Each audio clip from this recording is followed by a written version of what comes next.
Hey, Mr. Pond Boss, tell me what I need to raise a big old honking moss back. Line breaking tack, tearing up moss back. Hey, Mr. Pond Boss, tell me what to do to make all my Lunker Lake dreams come true.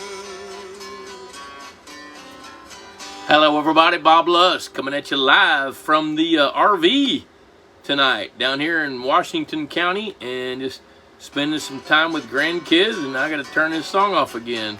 I never get that right. I need a producer. Anybody out there know how to do this? Good to see everybody. Let's see who all we got going on here. We got there's Steve Stupid, John Funk. John, it was probably pretty warm up there for you till a couple days ago. Up there in Michigan. Ryan Trimple, good to see you. John, you know the deal here. Kim Moore, hi Kim, you got on here a little early tonight. Good to see you. Billy Granholm from McLeod Aquatics. Let's have a talk. Why don't you send me an email, boblusk@outlook.com. Send me your phone number, and I'll ring your number. I want to hear more about what you do and how you do it. Tommy Garrett, good to see you, brother. Todd Austin, Frank James, checking in from Louisiana. You got a little cold weather going on there, buddy. I know you do. Well, you guys know the drill. If you don't mind, hashtag Pond Boss Magazine. Click like or the little heart icon thing. You know how, I don't know how you something like that. And then share this to your timeline. You'll be eligible for a drawing for a Pond Boss hat. There's one right there. And a Pond Boss t-shirt. Leanne assures me we're going to have a drawing here in the next few days. So here we go. I thought tonight I would talk about how to grow really, really big fish. I got a picture today from one of my clients, and one of their anglers caught a 16-pound, 5-ounce bass about 4 days ago, February 19th. And this is the time of the year. Look at there. Holy cow, we got a lot of folks here. There's Fred Bingaman. I see Fred. Let me see who else we got. Good gosh, there's a bunch of guys checking in. Tommy Garrett said hello to you. Got Frank James from Louisiana. Christopher Aguilar, Daddy's there. Got the boudin in hand. Jared Poole. Yeah, Jared. Hey, guy. I'd like to kind of catch up with you too, Jared, just to see what the hammer's going on, what the Hill Country Hammer's been doing here lately. Jared is a fishing guide, and he chases a really, really big bass, and he goes to all the lakes that do that. You know, he hangs around San Angelo. He goes down along the border. He runs up to Allen Henry, up around Lubbock, and he's always chasing big bass. Chuck Brinkman from Missouri. Fred Bingaman's hanging out. Probably a little bit chilly where Fred is. Pretty chilly where everybody is. It's chilly here. Danny Mack, good evening from chilly South Texas. Yep, that front passed through. You had 70-something degree weather just before this little front passed through, didn't you? One of my favorite things about my son, other than he provided me with 3 grandkids, is he buys really good wine. This is Cross Barn, which I'd never heard of it until he told me about it.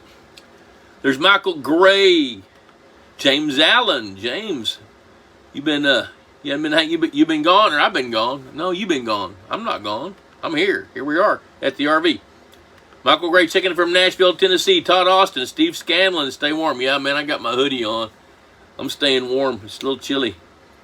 Yeah, and Billy Bates. You know, it's really weird watching this weather. I'm a big weather nut. I love to watch weather, and you know, it's 65, 75 degrees in New England, but you're fixing to get your dose again. You know, but that's almost like Texas weather. It should never be 75 degrees ever in Maryland this time of year, ever. Yep, John Funk. Yep, that's right. Yep. Leah, good to see Leah Gruns. Mark Dyer, good to see Mark. Mark asked some great questions. Get ready to ask some more. Steve Scanlon, Doug Cusick, Chris Arthur, Frank James doing it. Wayne Lancaster, Wayne and Josie checking in. They got their Wednesday night date going on. Yeah, Billy wants to know my email address, boblusk@outlook.com. Send that to me. Luke Leisner, good to see Luke. They manufacture cannon feeders, and that's a really, really cool concept, and the feeders are pretty good. Holy cow, there's Craig Lusk. I know Craig Lusk. He's my cousin. Tori Rose, good to see you. Kelly Hart checking in. Kelly Hart has built an outstanding lake, and I got to get up there before it gets too flooded down to the bottom to get around. I'm working on that. Yep, Mike McPherson, good evening from Indiana. Have had some back and forth weather here, warm then cold. It just jumped on me here. Let me see what he says here. Warm then back cold. Have had about 9 bluegill dying as the ice is melting. Ice is all melted today, but no dead fish today. Had open ice all winter with a diffuser in shallow water. Should I be concerned? Yeah, you know what? Part of the problem is how fast water temperatures can go up and down. If the water temperature just shoots up, and an aeration, the bottom diffused aeration system can magnify that problem this time of year. I don't want to use the word problem. It can magnify how rapidly the temperature changes in the water column. You get some back-to-back 80-degree days, and the water temperature with an aeration system, bottom diffused system, may jump up into the upper 50s. And then when a cold front like this comes through, it can go from the upper 50s straight down into the mid 40s and do it like that, like overnight. So it can rise and fall 15 degrees in a matter of just a handful of days.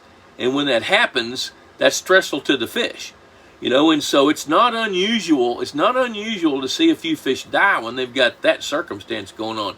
It's better in the northern tier of states to leave an ice cover across the top, and if you want to aerate, move that diffuser shallow to where it's only in like 5 feet of water, where you leave thermal refuge. That's a big word. Leave a thermal refuge in the bottom of your pond out there, where it stays at least 38, 39, or 40 degrees, because when that water just plummets down into the 30s, like it can with a front like this, be real careful about that. Travis Smith checking in from Mexico. Good to see Travis. I noticed that Travis, I didn't get to look and see, but I noticed you're on the Pond Boss store. Hey, $35 a year, folks. Pond Boss magazine. There's a nugget in every one of them, and I guarantee you it'll help you keep from paying so much dumb tax. And we all pay the dumb tax. I'm paying dumb tax right now because I didn't know how to hire a painter to paint our cabinets. Dumb tax. Well, when it comes to ponds and lakes, Pond Boss can help you minimize the dumb tax. I see Wyatt checking in. It's kind of cold. It's kind of cold up there in Colorado right now. You're in the negative degrees. Frank James, something pulled off a spawn already, so tiny fish all around the dock. That would be bluegill. When you get a handful, and Frank's Lake is in far east Texas, just west of Shreveport, Louisiana. When you get this kind of weather like we've had, where the temperatures can shoot up, and if that water temperature hits anywhere in the upper 50s, lower 60s, and you got a few bluebird days like that, those bluegill are going to spawn every time. And all they got to do is have 8 or 10 days where the temperature just doesn't fall too low for those babies to hatch. That's the good news. The bad news is, how well are they going to survive? Because when this temperature plummets like it has now, and their little bodies don't have any fat in them at all, because the only way they can have any fat in there for energy sources is to eat it. They got to eat something and convert it to fat. And those little bitty bluegill are grazers.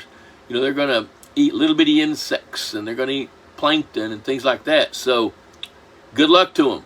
And if you don't have a good survival rate, well, that means something got to eat them along the way, and then you'll have another one.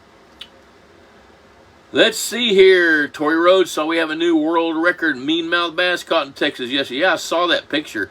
That's pretty dang cool. I bet Jared Poole knows about that deal. Heck, he was probably in the boat next to it, or knows all about it.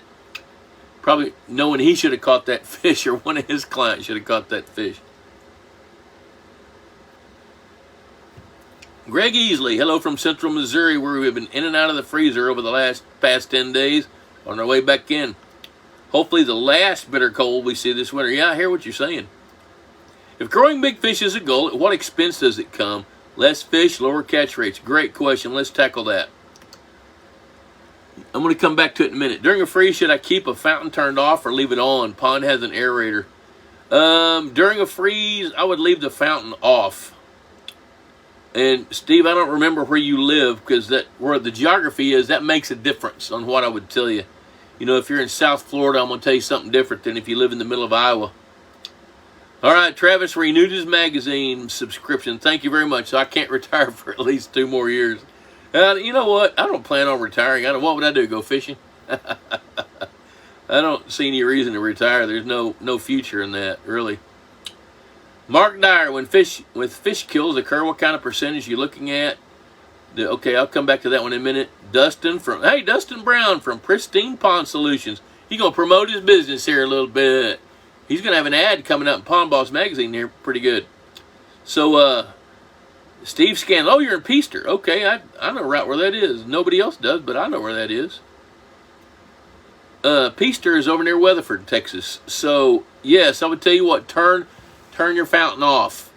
Actually, I would turn the aeration system off too, because all you're going to do is you won't have any ice cover, and all you'll do is just plummet the temperature of your water with an aeration system on. Turn your aeration in Peaster, Texas. Turn the aeration system off, and don't turn it back on until about the 3rd week of March. And that's when I would do it. I would turn it off now. Run out there after the show and turn it off. Josiah Town, good to see you. Would I suggest northern pike or muskie in small numbers? You know what? These are some good questions. I'm going to come right back to it. Dustin, you better advertise in Pond Boss. I'm going to ask Leanne if you've gotten in touch with her. You better do that, brother. It's worth it. This is a good audience. Okay, let me go back and see here. I'm going to hit those questions right now.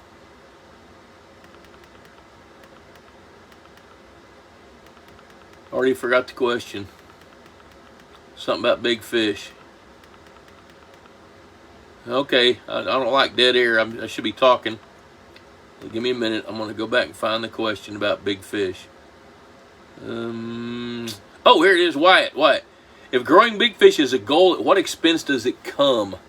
Less fish, lower catch rates. Yes, that's one of the expenses. But I tell you what, if you're wanting to grow big fish, here's the first thing I'm going to tell you. For every day, and I'm talking about largemouth bass here, but this pretty well holds true for any predator fish. If you're trying to grow a giant largemouth bass, like the 16-pound, 5-ounce one that was caught at one of the lakes, I don't manage it all the time, but I help guide them through their management process, and it's like a 60-acre lake in Palapena County, as a matter of fact. But that lake has got its fair share of too many bass. They got to be culling bass out of that lake. So the catch rates are pretty high for bass that range from 12 to 17 inches. So you on an average day in 4 hours of fishing, you can catch 25 to 40 bass on any given day and still have a legitimate chance of catching a double-digit bass. So one thing you got to remember, here's job one. Job one is get as many bass as you can above 16 inches as fast as you can. Now keep in mind that 99% of double-digit bass, it might even be a little higher than that, 99.5% of double-digit bass are females. It's very, very rare for a male to get that big. Kenny Sanderson was talking about some Kansas bass at a hatchery where the males are 5 pounds. They won't use them unless they're 5 pounds. But they do that in a highly controlled hatchery situation. So if you catch a bass that's 18, 19 inches long or bigger, odds are high that's a female. So you want to protect those, and you want to protect those and get them that big as fast as you can. Now here's the caveat. As a bass gets bigger, its behavior changes. The more years it lives, the more wary it is, and the bigger meals it would prefer to eat. So a 4 or 5 pound bass would much rather eat a 12-inch bass, or a 14-inch sucker or a rainbow trout or something like that than eating 15 or 20 crawfish or some 3-inch bluegills.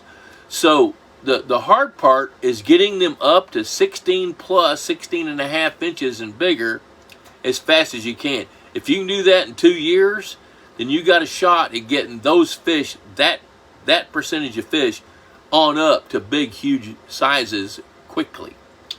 And then once they get to 16 and a half, and the reason I'm saying 16 and a half, 17 inches is that's when their mouth size is big enough that they can eat the predominant size classes of fish in that particular pond, which is Because by that time, that bass is 4 years old, 3 years old, and the other all the bass have reproduced, so they got young of the year fish coming up the pipe, and they can eat those young of the year bass. So a big fish eats big meals. Keep that in mind. That 16-pound, 5-ounce bass that was caught last weekend at Kimberlin Ranch at John's Pond was eating other bass that were probably 1.5 pounds. Or shad. They've got gizzard shad in that lake. Now, here's something else that's important, but it also comes with a caveat. Every single trophy bass lake that I have under management, every one of them has gizzard shad. Now, here's where the argument comes in. Here's where the debate happens. It's people know that gizzard shad reproduce prolifically in the spring, lay a lot of eggs, and then they grow really fast and they forage on the bottom once they get to be 5 or 6 inches long. So if you don't have enough big bass to keep their numbers in check, then you're going to trade problems. You're going to end up with a problem with too many gizzard shad that are, 1 pound, 1.5 pounds, 2 pounds, and nothing can eat them. So I'm real picky about when I suggest that people stock gizzard shad into a trophy bass fishery. That's a big deal. So keep in mind, job one is get those bass up and beyond 16 inches as fast as you can. And that means that you got to be smart with your culling, that you got to be smart with your initial stocking rates. You got to be sure that the food chain is there. Because remember, it takes 10 pounds of bait fish for a bass to gain 1 pound. And out of that, say you stock 100 bass in your brand new lake when you rev it up on top of a food chain that's expanding because you did it right. Well, out of that 100 bass, 50 of them are boys and 50 of them are girls. So 50 of them don't count because they're boys. Of the other 50, about 25 to 35% of those fish are going to be the ones that will have the genetics, the propensity for huge growth in that lake as long as they have the opportunity, which means they don't get eaten and they get all they can eat every single day. Now, if they have that, then they're going to grow so fast it'll make your head spin. But out of that 50, that means there's 15 out of that 50.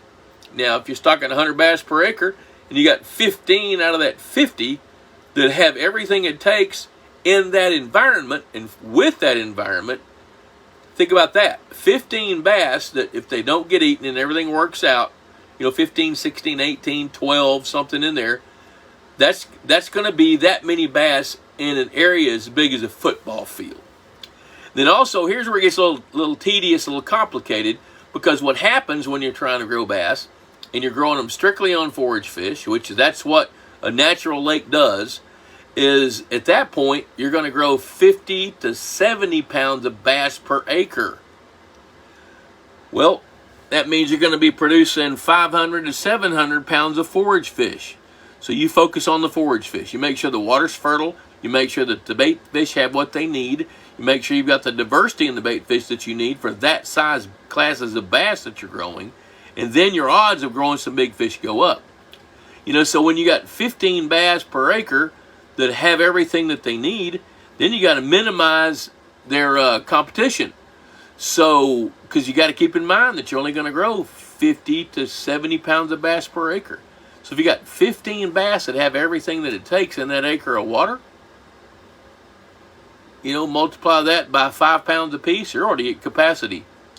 So it doesn't ever work out, really, that you end up with that many trophy bass per unit of water and the catch rates not drop.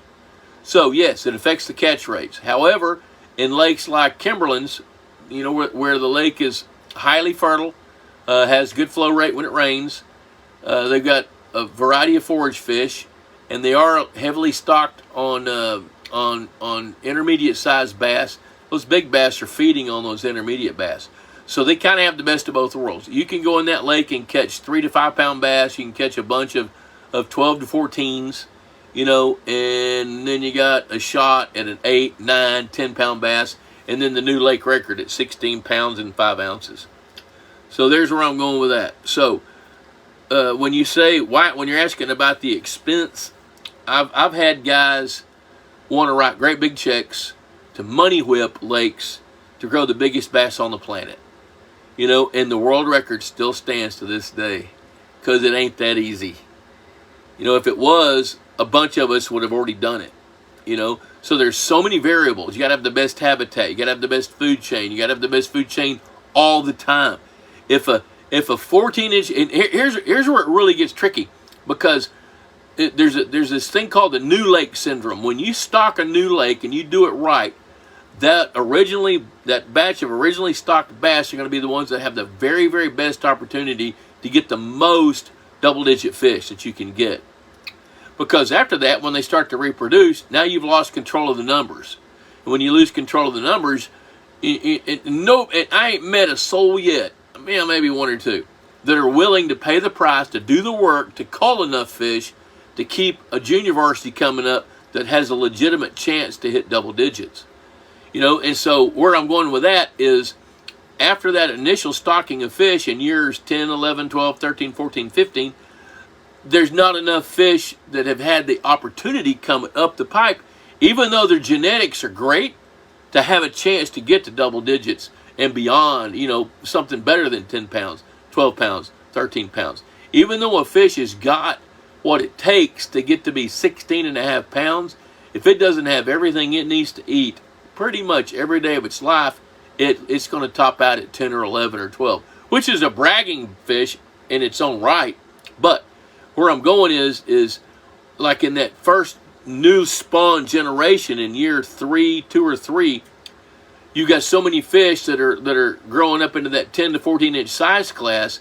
If you don't have enough food for the best of those while they're competing with all the rest, then they're going to sit at that size for some period of time. And every day that they miss where they don't get enough food to grow is a day lost at the end of their lives. So they're going to top out at 10, 11, 12 pounds, whatever that is. So there you go. There's my question to that. Okay, let me see here. Mark Dyer, with fish kills, when fish kills occur, what kind of percentage are you looking at that will be visible at the top versus those that die and sink to the bottom? What variables might change that percentage? Well, here's the way that works. There's no way to know the percentage. There's no way to know. It could be 5%, it could be 95%. And it all depends on those circumstances for that particular fishery. And it depends on the cause. If it's like right now, temperature shock, the weakest fish are going to die. And that's usually the case. The weakest fish are going to be the first ones to die. And those are the ones that are either underweight or have a few years on them, that are geriatric. And so the best answer to that is there's no way to predict the percentage unless you know why they died. If it's a winter kill thing, then you can pretty well bet everything but the bullheads and the green sunfish are going to die. Like up in upstate New York or in the New England region, South Dakota, North Dakota, even Montana. When you see that a fish kill that occurs due to winter kill, which means that the ice has been on there too long, oxygen has been consumed by fish, but primarily from plants or plankton or algae. When that happens, then the water runs out of oxygen, the fish suffocate, and only the fish that can absorb a little bit of oxygen through their skin or through their air bladder, like bullheads, all the other fish are pretty much going to die. But if it's a case where the temperature went up and went down and went back up and then went back down, the weakest fish are going to be the ones that die. And that might be 4% or 5%, And it's most of the time, it's the fish that came into the winter in less than peak shape, meaning relative weights 95% and up. That should be a target. And that happens, to get the relative weights up, that happens during the spring, summer, and early fall, and gets an exclamation point in the middle and latter part of fall, because that's when the fish really go on a feeding frenzy. Dustin Brown, thank you for doing this. Yep, it's part of my fun, man. All right, Tom Davis checking in from Ohio. Yep, O.H. Ivy, 11-pound meanmouth. That's pretty cool. Those meanmouth, that's a cross between a largemouth bass and a smallmouth bass. Which in a lake like O.H. Ivy, that occurs naturally. So you got these high-powered, genetically improved Sherrilunker fingerlings that went into O.H. Ivy a few years ago with some smallmouth. They grow up, make love, and then you end up with some meanmouth, and they got the best of both worlds. Josiah Town here from Clinton, Missouri. Would you suggest northern pike or muskie in small numbers in Missouri ponds? I don't recommend northern pike or muskies, but I tell you what I do recommend is tiger muskies. And you can buy those through several hatcheries north of you up in Wisconsin. And if you're looking for some, right now is probably not the right time to find them, but I can connect you up with somebody that can get you some. But yes, I do. I've recommended tiger muskies. Matter of fact, Johnny Morris and his guys have had some tiger muskies right there in Clinton, Missouri, in their other place over there where all the, can't think of the other town, but John Vick has got some. He is west of St. Louis. We stocked his at the rate of about 3 per acre. And part of their mission was to eat young bass, to help cut down on the bass numbers so he wouldn't have to cull so many from his 30-acre lake. And now those fish are getting big enough to catch, and they're really a nice bonus fish. And yes, they will work in Missouri. I don't think they would work much further south than, say a line from 50 miles south to St. Louis through Springfield, maybe a line through Tulsa. South of there, I don't think they'll do very well because it just gets too hot in the summer. Drew Schmidt caught a crappie in a t-shirt, 7 degrees Monday, 0 degree wind chill Tuesday. Kansas. All right, Dustin, you better be advertising, dude. People will call you. Somebody saw you on the show and you jumped right on it and went over there because he called me and told me. Hey, there's Kenny Sanderson. All right. See you, Jared. Go get it. I found the key to raising big fish is not letting my wife see the feed bill. That is very important because here's what happens with guys like Chuck and me. When the wife sees the feed bill, she wants a couch, or maybe in Chuck's case, a new car. Do something nice for that woman. All right. Look at there. Dustin Brown's trying to refer us. Appreciate that. Mike Cottrell checking in. Kind of cold over there in Palapena County. Leah Latolius. I know I butchered that. Billy Miller. What do gizzard shad eat? That's great. Gizzard shad. You know why they call them gizzard shad? Oh, I know. I hear Fred Bingaman talking about it right now because they have a gizzard. So any kind of creature that has a gizzard uses it to grind things up. Well, a gizzard shad's mouth is underneath its face, so they're bottom feeders. What they'll do is, and I've cut them open, checked them out, tried to study. I've done weird stuff with fish, cutting them open, dissecting them, studying their meat, studying their digestive systems and their hearts and their brains and all that kind of stuff. So, I had to kind of qualify that a little bit. Don't tell anybody. But what they do is they'll take stuff off the bottom and they'll swallow it. And then it goes through their gizzard, and anything that's got a shell, like a little mussel or a snail or an insect or whatever that they suck out of the mud, the gizzard will crush it. Then it goes through their digestive system, which is really, really long because they got a lot of stuff they can't digest easily, like dirt, And so that stuff goes through their digestive system, and the gizzard crushes it. So they're feeding on the bottom. They're rooting around on the bottom all the time. Now, up until they're probably 4 inches long, they're filtering stuff out of the water. But once they hit about 4 or 5 inches long, they break off and they go up into the shallows and they dig in the mud. Dustin Brown, when you say make sure the water is fertile, can you explain that? Yep, Dustin, what I mean there is in order for, let me do it this way. When a baby fish is first hatched, let's just take bluegill for example. When a baby bluegill is first hatched, there are about 12,000 of them in a pound. They have no body fat. The only nutrition that they've had up to that point has been what was the yolk of the egg that they were. So after they absorb that yolk and that nutrition is gone, they have to eat. And just imagine a fish that is maybe less than 1/4 of an inch long, how big its mouth is. It's tiny. So it's got to glean its food from something. So when you have nutrients in the water, the nutrients feed a plankton bloom, which is microscopic algae primarily, that feed microscopic animals like parameciums and amoebas and things like that. That feeds tiny insects that tiny fish can eat.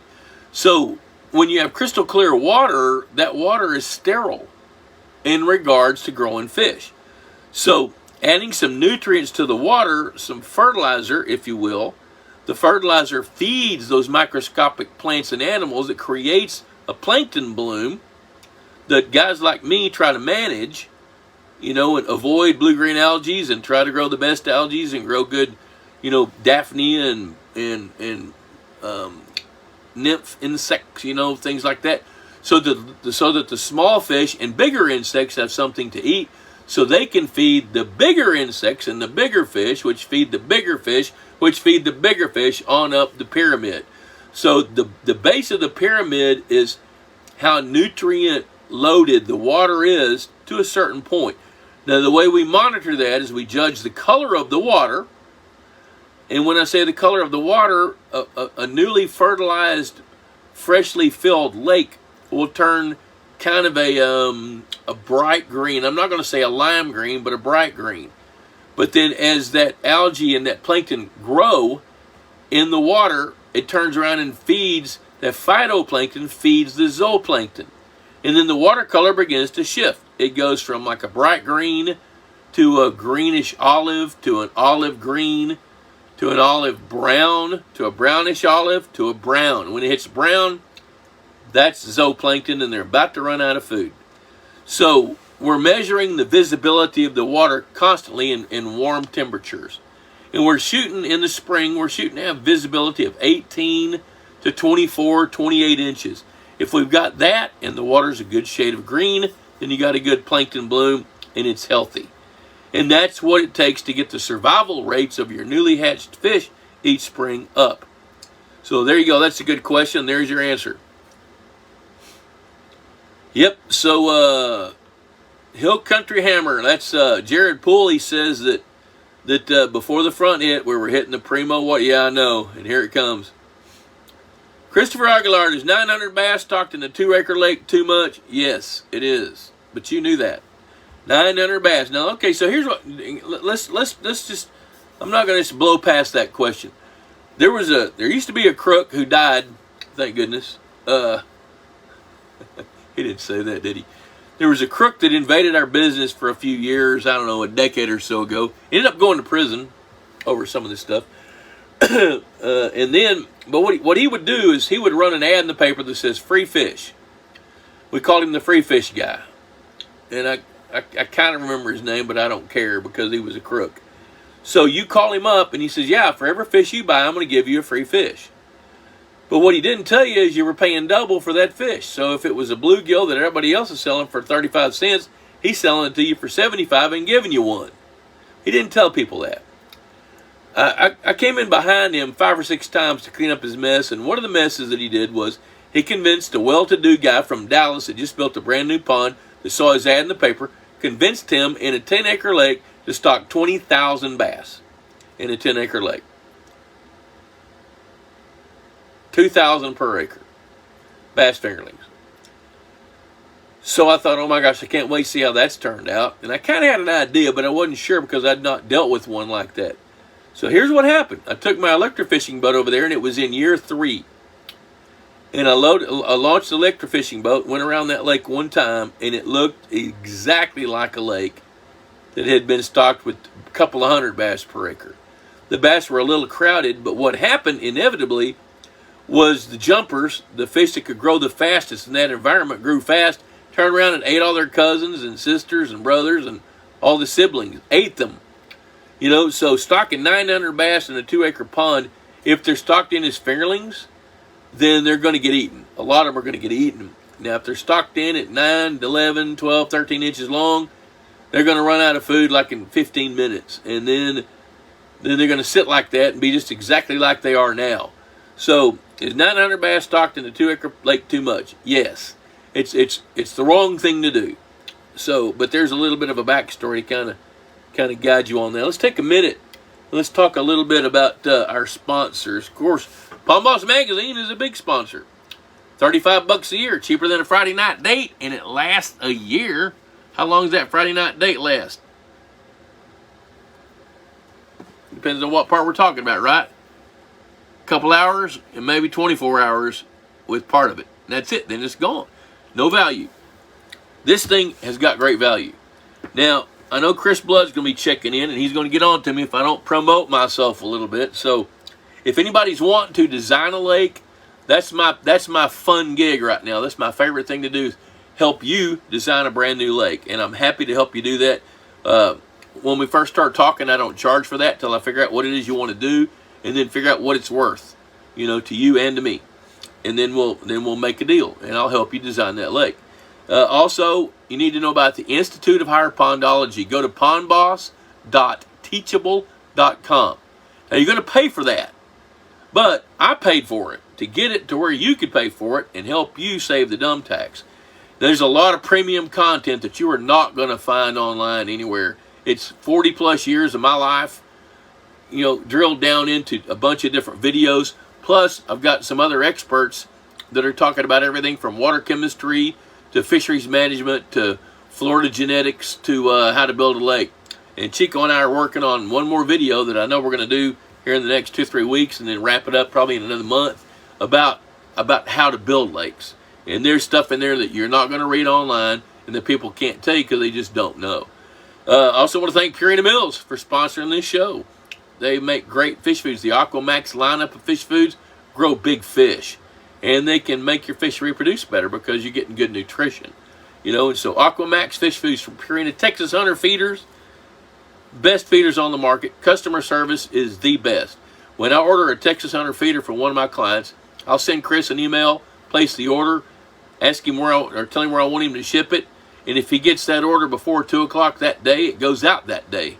You know, he's not sitting on it, waiting to manufacture it, waiting for it to come in on a container from some dadgum supply chain that ain't working. It goes out the door right then. And not only that, it's a great feeder, and the customer service just can't be beat. Easy Docks of Texas, David Schneiderman. He's another sponsor, and we appreciate David. And I'm just happy that we've got enough support, you know, in this industry to help keep this industry growing, and it's folks like that because they get it. Drew Schmidt, most of the crappie were 10 to 13%, 10 to 13 inches, I bet, and 85% relative weight. If you had a bonus pond and wanted to grow big crappie, would minnows, shiners, yellow perch be a good forage with hybrid stripers as a control species? Ponds will have a hatchery pond that flows into it. I'm going to tell you this, a 1 acre pond, I'm going to tell you that you can probably grow 25 to 40 pounds of crappie, and you're going to have to money whip it. And the reason you're going to have to money whip it is because crappie are top-end predators limited by their mouth size. You know, so not only do you have to contend with their reproductive tendencies, which is unpredictable, they're not like a bass. You know, a crappie is not going to eat a 10-inch bass. It can't. Won't fit in its mouth. The mouth's not big enough. You know, and keep in mind, it takes 10 pounds of bait fish to grow a pound of game fish. That same thing holds true for crappie. You know, I used to just kind of tell people, don't do it. Well, try it. In 1 acre pond, try it. If it works, great. You know, if you want, if you're comfortable harvesting 10 to 15 pounds of crappie each year, to not over harvest your crappie, you know, if you want to catch 10 to 15 crappie in a 1 acre pond, fillet those, eat a couple meals, go get it if you want to. Because it's easy to undo. You know, you can get down the road 4 or 5 years and something goes wrong, you can change it. You know, plus you'll have the hybrid stripers that you can eat as well. You know, and they're not going to reproduce. So why not? Give it a whirl. I'm not opposed to that at all. Wesley Ellis, I stocked my 1 acre pond in 2004. It was built in 2003. I added 75 F1s, tiger bass, and 25 Florida strains. What do you think these are today? Should I add more pure strain Florida bass? They seem to decline in the last 5 years. Coppernose are flourishing. There's more than one reason that they've declined, and it's not going to necessarily be genetics. You know, Wesley, I don't remember where you are, but I got a feeling you got to be in the south or the southwest, so because you got Coppernose bluegill. Adding more Florida bass does no harm, but if you're not harvesting the right sizes of the bass that you've got and the right numbers, that could be the problem. You know, and the part of the problem is when you say flourishing, I'm not sure quite what you mean by that. What you said, they seem to have declined. I don't know what that means. What that means to me is either your catch rates are falling or the sizes have dropped. If the sizes have dropped, that means since 2004, heck, we're, what is it, 16, that's 17, 18 years later. Oh, can't believe that. I'm still having a hard time wrapping my brain around the fact that there were no teenagers left that were born in the 1990s. Think about that. Anyway, it's probably not just genetics. It's got to be population dynamics.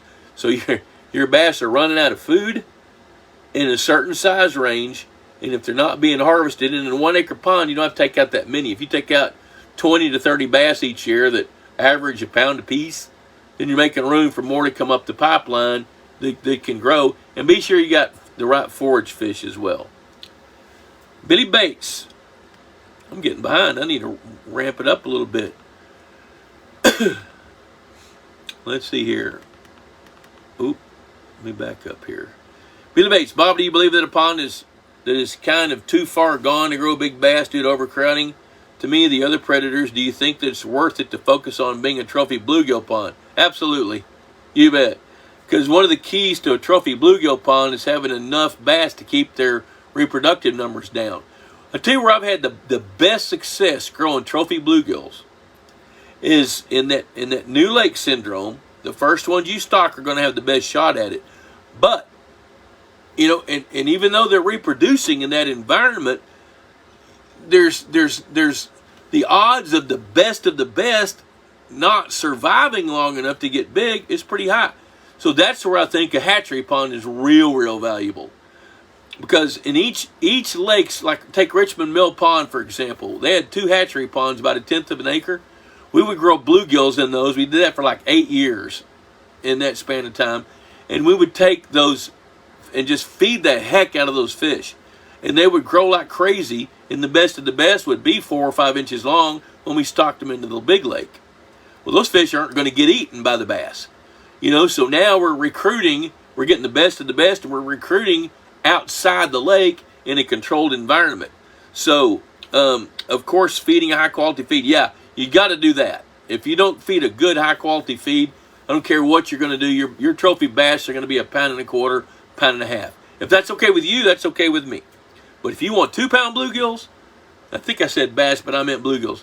If you want big bluegills, you got to feed them.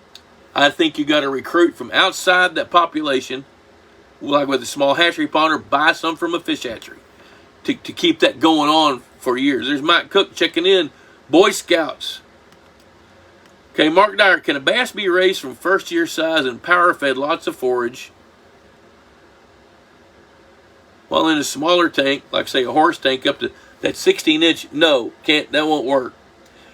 I'll tell you why. Because you are restricted by space. Now, you can do that in a small pond. If you can take the best of the best and you want a money weapon by feeding them minnows every 2 or 3 days, you can do that. Or you can do like Bruce Condello did, you know, where he trains them to eat bluegill out of his hand, and then he eventually feed trains them to where he can feed them fillets. You know, he goes to the Hy-Vee or whatever the grocery store is there in Lincoln, Nebraska, and he buys tilapia fillets and slices them into little chunks and drops them over the side of the dock, and those bass are there like clockwork every day. See what else Mark had to say here. My voice is starting to crack. What about cage feeding? No, that doesn't work. It just doesn't work. Now, if you want to cage fish like some small bluegills to get them to bump up, you can do that, but it just doesn't work with bass. They're confined. You know, they're only going to eat when you make it available to them. You know, we're out in the wild, they're going to stand a better chance at catching wild food, and then they get conditioned to that wild system. You know, and it just trying to feed them confined. They're not a fish that do well confined. Bluegills can, Japanese koi can, you know, fish like that, they can do pretty well in that small confined area, like a tank or a cage. But bass, they won't. They're not going to do it. Tried it for years. Gave up. All right, let's see what else Dustin Brown's got. Do I recommend adding crawfish to ponds? Yes, I do. Lots of people, he's in South Louisiana. Yeah, when the price drops toward the end of the season, heck yeah, you bet. I love crawfish. I think when it comes down to it, pound for pound, when they get down to like $1.50 or $1.99 at the grocery stores. That's pretty good bang for a buck, and it's not a bad snack. Now, I tell you, I stocked, I think we put one time in a 10-acre lake for a guy out of Fort Worth. We put 4,000 pounds of crawfish in that 10-acre lake. And he just wanted to do it, you know, and I wouldn't, but I didn't think it through totally. Well, he called me like 5 days later, and he says, "Hey, Bob, we got a little problem." I said, "What is it?" He says, "Man, I'm running over crawfish in the driveway. We've had some try to get in the house." And I said, "Well, Al, tell me about that." He says, "I think we just put too many in at one time." Well, it didn't dawn on me that the crawfish would be so crowded, because they're kind of territorial, but they were so crowded in that lake that they a bunch of them wanted to get out and go find another place to live, and so they tried that. And it was scaring his little 2-year-old granddaughter walking through the garage. Big crawfish reared back up with his pinchers and was scared the snot out of her. So I think it's smarter to do that in increments. That it's not that I'm opposed to putting 4,000 pounds of crawfish in a 10-acre bass lake, but put them in, you know, maybe 1,000 pounds at a time.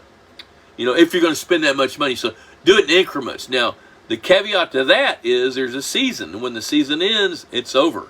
You know, but to answer your question, Dustin, yes, I do. Hello, Harrison Davis. Good to see you, buddy.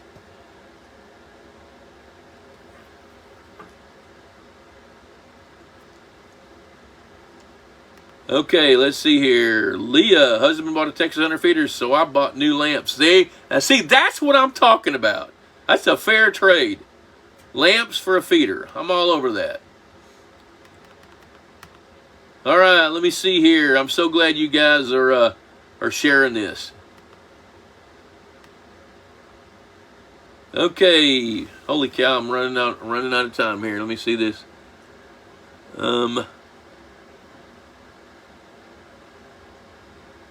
Holy cow, I'm sorry, I'm getting behind. Okay, let's see. Jonathan Stoddard, is it practical to apply Foslock myself, or does it really need to be hired out? No, you can do it yourself if you know what you're doing. You know, so that's the caveat. When you do Foslock, you want to bind the phosphorus. But if you got a heavy plankton bloom, the plankton's already bound the phosphorus. So your Foslock's not going to work nearly as well as if you don't have a plankton bloom. So in other words, Foslock's job is to capture excess phosphorus, lock it up, drop it out, make it lay on the bottom of the lake. You know, and so, yeah, there's, you know, applying it's not hard. It's kind of like, you remember that story, that joke where the computer went down? This is an old joke. So the guy called a computer repair guy. He came in, opened up this case, and inside he had all his tools in his briefcase. And he picked up one of them ear things doctors use. Y'all know what it is. My daughter's a nurse. My daughter-in-law's a doctor. Stethoscope. Started listening to it. Moved it around, listened to the computer, moved it around a little bit. Then he pulled out one of the little rubber hammers like they whack your knee with. And he reached over and just popped that computer. Woo! It whirled up, started running, ran great. Gave him a bill for $100. And the guy that owned the computer says, $100? Would you itemize that bill for me? And the guy says, sure, you bet. Hitting computer with hammer, $1. Knowing where to hit, 99. That's it about Foslock.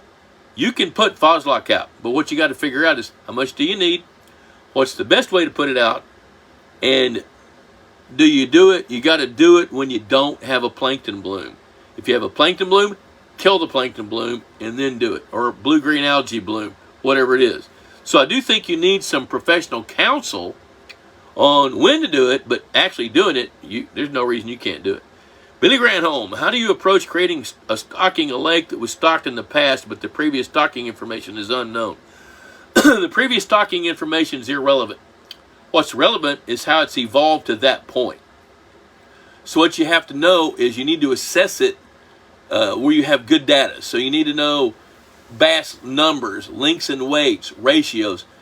How many 10 to 12 inch bass compared to 12 to 14s compared to 15s, 16s, 17s, 20s, 8s.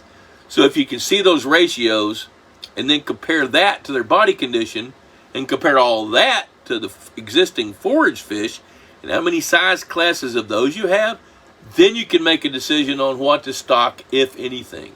You know, if it's an older pond, 9 times out of 10, it needs to have fish removed rather than fish stocked. But that's just a general statement. So evaluate whether you do it yourself or you hire somebody to do it. Michael Eric, checking in from Central Iowa. What are my thoughts on blue cats in Central Iowa? I've contacted a couple of hatcheries that provide them to me. One guy says blue cat. The other hatcheries told me he only has blue channel mixed cats. What's my thoughts? You know, part of the reason that hatcheries will grow the hybrids is they get better growth rates and better poundage production. So that's a fish production circumstance. So these fish hatcheries, I mean, you can't go buy white suckers at a fish farm because they can grow other crops that are worth more money. That's the bottom line. So we're a little bit hamstrung when it comes to stuff like that because that hatchery is going to grow what they can grow best. You know, so the bottom line there is you know, blue cats, they grow really, really slow the first 3 years. Channel catfish will outperform them over 3 years. But by that year 4, 5, and 6, the blue cats blow past them. Now, blue cats will eat fish food, but they're more Grey Poupon fish. They would rather eat live food. So their tendency is they're predator fish. They're a top-line predator fish. And you got to be ready for their huge sizes. I mean, I've seen 50-pound blue cat in 30 and 40 acre lakes. I've seen them weigh 25 pounds in a 3 or 4 acre pond. And when you have that, that's the dominant fish. And you're not going to have very many of them. You know, so if the mission is to grow giant fish, blue cat's a great choice. If you want to have fish more for fun and for meat, that cross is a good choice if you can get it. If you just want catfish just for fun, channel cat are fine for that. You know, they'll get to be 10 or 12 pounds in a pond anyway. That's a giant fish no matter what. So that's my thoughts on that. And it depends on the purpose. Frank James, will gizzard shad eat the fish food or just stuff that makes it to the bottom? Gizzard shad typically don't eat fish food unless they're tiny. If they're tiny, and threadfin shad will do the same thing, is they will come peck at the pellets when they're small. Tiny meaning 4 inches and smaller. They will come and eat fish food, but once they get to that 5 or 6 inch size, they're going to go to the bottom and they're going to feed on the bottom. They're not going to come up. And they can't. And you know, when there's a fish food pellet floating on the surface and their mouth is under here, they can't turn their heads, they can't move to where they can eat a pellet. So they're going to be feeding on the bottom. Mike McPherson, have they ever done a study on the protein levels in bait fish? Or is it always going to be a 10 to 1 pound growth rate? That's a good general question. And the general answer, it's usually going to be about 10 pounds. Now, that's in a natural environment. I mean, if you were to force feed bass rainbow trout, the nutrition for a rainbow trout is totally different than the nutrition for a gizzard shad, which is different than crawfish, which is different than bluegill. So I'm sure there's studies out there, but I have not really paid much attention to that because I live in reality rather than, you know, that idealistic stuff. But I do know this, that it's just as important to have bait fish at the right time as it is what they have to eat. You know, so if they go for a span of 6 weeks without any kind of food, and then all of a sudden you want to feed them something that's primo, it's not relevant because they missed 6 weeks. So I like the diversity, you know, of bluegills, red ear sunfish, gizzard shad, threadfin shad, crawfish, rainbow trout to feed selected sizes. I like all that kind of stuff. That makes good sense. Mark Dyer, what would be the best predator fish to be added for reducing crappie numbers in a northern climate like Nebraska? Hybrid stripers, tiger muskie, or increased largemouth bass? I'm going to tell you, lean more toward hybrid stripers and tiger muskies. Largemouth bass, you know, it's you're in a pond in the Midwest, and you're getting up in that part of the country where largemouth bass don't have enough of a season to really be as effective as they could be, unless you're doing something to supplement those largemouth bass. But hybrid stripers, they love cool water. Tiger muskies, they like it. I would lean more toward, and if I were going to put those in order, I'd say tiger muskies first, hybrid stripers second, and largemouth bass third. Travis Smith says his gizzard shad eat fish food in Mississippi. Haven't seen that. James Allen, 18 to what inches? 18 to what? Oh, okay. I think I was talking about what it takes to grow trophy bass. You got to get them up to 16, 17, 18 inches, and then their food habits change. I think that's what you're asking me about. So, to get them up to 19 or 20 inches, they got to have big meals. You know, a bass that's 17 inches long is not going to get to 20 inches eating 2-inch bluegills. It's going to have to eat 6 to 8 inch gizzard shad, or 8 to 9 inch bass, or suckers, or something that it can that's a bigger, more substantial meal to make it grow. Pork chops and pond boss. Hope you're eating black-eyed peas with those pork chops. Dustin Brown, I'm glad you're tagging us, buddy. I appreciate the tags. Dave Weber, what's the correct water temperature range to fertilize a northwest Missouri pond that's got 6 to 8 feet of visibility and a curly leaf pondweed problem? Well, the good news is the curly leaf pondweed is going to go away and go dormant. So the best temperature range there is when it's 58 to 60 degrees going up. It was probably 58 to 60 degrees a week ago, but it ain't going up. So once you get to the end of March, be measuring your monitoring your temperature, and once you start to see it going from 48 to 50 to 52 to 56 to 57 to 55 to 58 to 57 to 60 to 58, there you are. That's the time to go. And for you, that's going to be mid-April, early May, through that span of time. Okay, let me see what else we got here. Scroll down.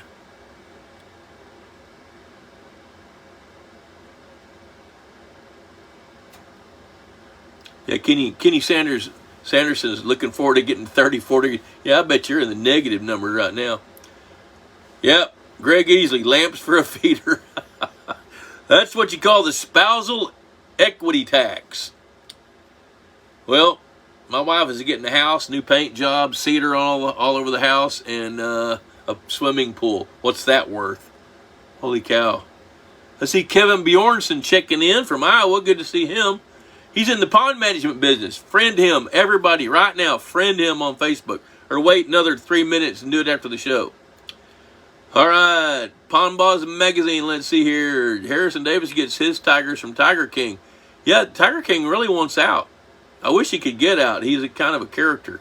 Weird, but he's a character. Okay, Billy, thank you for all the information. You bet. You're welcome. Great session. Dustin, yep, you bet. Hey, that's what we do. Leah, let him off easy. Lamps for a feeder. Yes, you did. But you're going to remember that. Holy cow, Mike Garcia, Chico's checking in at the bar in Seguin. Wish I was hanging with you, buddy. Harrison Davis, thank you for all you do. You're welcome. Now, you guys know the deal. Hey, hashtag Pond Boss Magazine, share to your timeline, tag people, click like or the little heart thingy, emoticon, whatever they say that. Travis said the reason he said that is I watched fish feeding one day and he threw a cast net and they were 3 to 5 inches and they were gizzard shad. Well, I can't debate that at all. $35 a year right there, Pond Boss Magazine. And Travis, he just bought a subscription for 2 years. So I won't be retiring for 2 years. And if something happens to me, we'll do reruns. Kind of like they did with MASH and stuff. So, hey, I appreciate you guys checking in, watching this show. I always appreciate it. It's always fun. I love your questions. And just keep tuning in, and we'll keep doing it. So I guess that's all I'm going to do tonight. And I'm not sure where I'll be next. Yes, I know. I'll be next Wednesday. I'll be at home in Granbury. And if Debbie's got the house far enough along, we might even do a little tour because she's done some pretty cool stuff. And it involves more than lamps, Leah. More than lamps. But my wife has got an eye for stuff. So once again, thanks for watching. And until next Wednesday.